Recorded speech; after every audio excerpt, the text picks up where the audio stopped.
Hey, what's up, everybody? Towsy762. We finally got some range time to make another video for you guys. And as you can see here, we got another one, a Galil Ace Gen 2 pistol in the 7.62x39. Okay. I was so happy with my Ace Gen 2 rifle.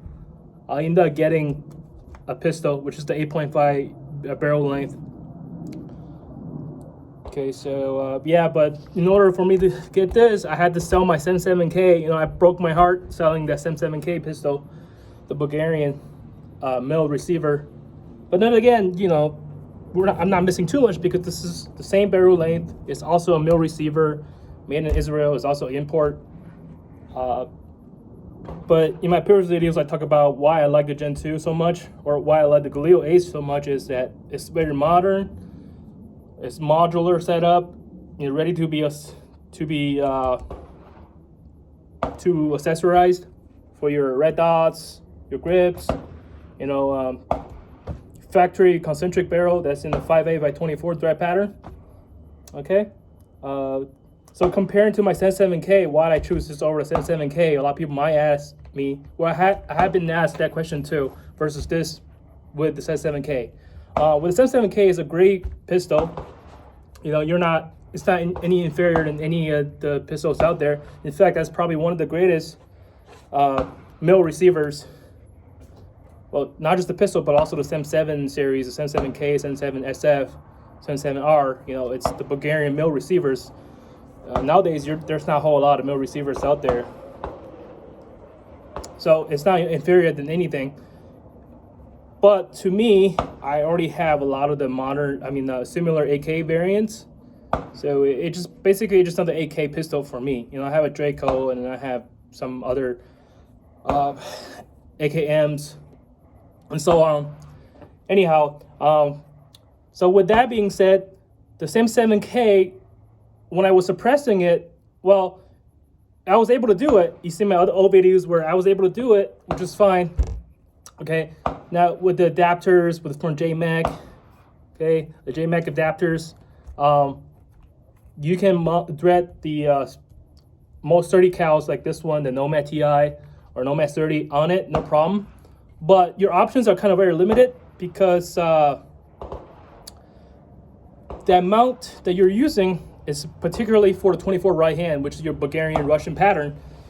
And a lot of other suppressors might not be able to work with that. So your options are kind of limited. Also for me, I want to be able to use my cans on more of my firearms. I don't want to have it stuck on the same one. So, you know, from time to time, I had to take it off. But when you take it off, it's kind of a hassle because it's literally directed threaded on there. Sometimes it could get carbon locked, or I might end up breaking the threads, loosen the threads on my muzzle device, which is I had it timed for. That's kind of something I intended to do.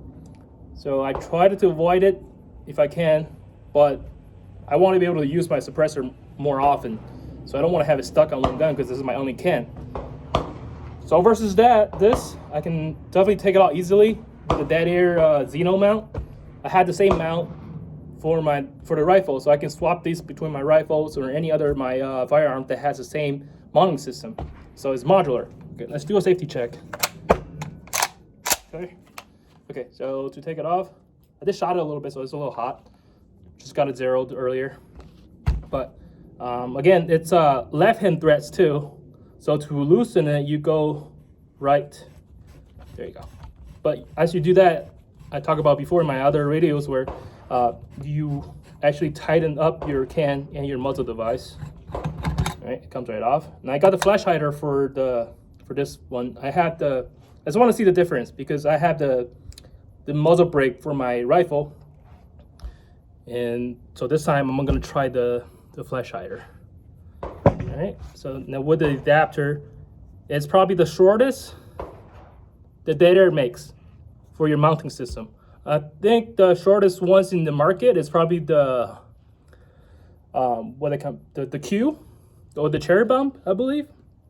That's what a lot of people are using. It's very short, but this has its own benefits I'm not going to talk about too much into it, but I'm sure there's other videos on YouTube that talks about the benefits comparing this versus the Q. One being is the left hand thread.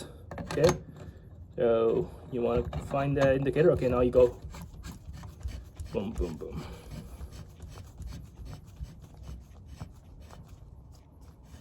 I like to tie it from the back so I don't end up losing my can. Because if it's hot sometimes, you could get loosened. So you just, it's not too bad, okay. Yeah. Yeah. It doesn't have like the indicator, like a timed position, because you don't have to time this, which is cool. But you want to make it a little indicator for yourself. It could be different every time since it's not timed. For me, I just use the model number as a reference. I think on my rifle, it's at the 90-degree position. This one's about 45, so I know it stops right there, and it stops. It's locked in place. So if I shoot it, I don't see any more moves. Or if I see the indicator start moving, or I don't see it there anymore, that means it's loose. So I need to tighten it up. So give you a little reference.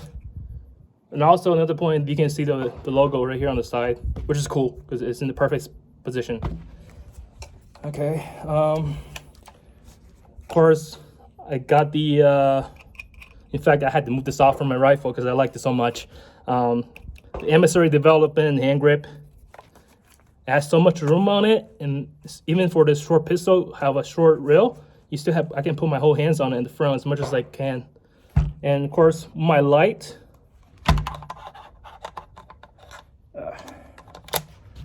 I can still use, I can still hit the buttons where if I don't need the light at night, I can still hold on to it underneath it. Of course, another thing I added, which is, I love this a lot, the Slayback Industries M-Lok Panels. It comes in like a couple different colors. I chose the gray because it kind of matches the tone. But it's very, not too aggressive. But if you were to, without gloves, you can feel pretty good on it.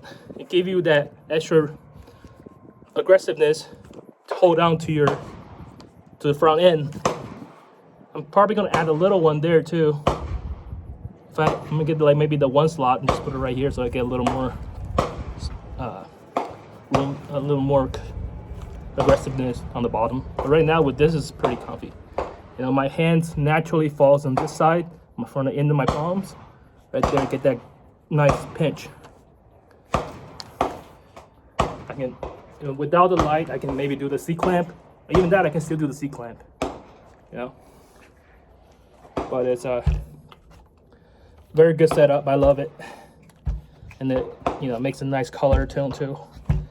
Red dot, we end up going with the Hollow Sun again. This one I got the 503, so it has the reticle. I don't know if you can see it, but it has the circle and the dot. Of course, I wanted to make a QD mount, so I got the American Defense QD mount base. It's a low mount. It's not too high. So if I were to put iron sights on it, it's not going to block it. I can still get cold witness. In fact, this is actually a perfect spot because I had the lights mount right there. Of course, I had it just the reason I had it is because I wanted to, when I clean it, I can take it apart and take this off. I don't want to leave the mount. I don't want to leave my optic on there. I mean, I could have, but if I could take it off, make it a little easier to clean it, I'll just take it off. It holds zero pretty good. In fact, today I actually dropped it on the floor. It scuffed it a little bit, and it still held zero. Okay. Aside from that, it's the same with my rifle. It's exactly the same. Oh, of course, you got your. It only has two positions, either long. Oh, doesn't even stop. Oh. Or short. I'll just keep it short. Maybe I'll SBR and get a real stock in there. Okay. All right, enough with the bullshit talk. Let's shoot it. Of course, a lot of people are questioning me about how this suppress. Does it cycles properly, etc. With the different cans. So with a dead air, it functions just fine. with the subsonic, the Brown Bear subsonic 196 grain ammo. We're gonna go to 20 rounds to see if we get any malfunctions. All right.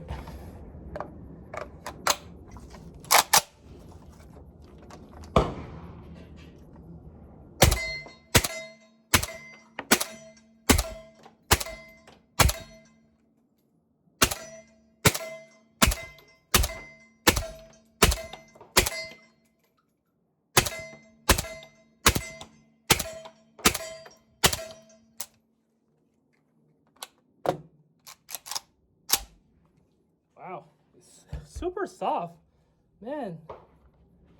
It's just even softer than the rifle. Well, obviously, because it's, you know, less velocity coming out of the front. But man, it's like just slowly, you know, coming right back at you. Very manageable. And of course, there was no malfunctions. Beautiful. And look at our. I'm gonna touch it, it's probably gonna be hot, but our indicator is still good, so you know it's still in place. Oh, actually look at the bottom. That'll be like a second indicator. But yeah, that logo is still there, about 45-degree angles. You know, it's still tight. Whew. The lights off. Okay. I like to put the mag back in. It looks cool.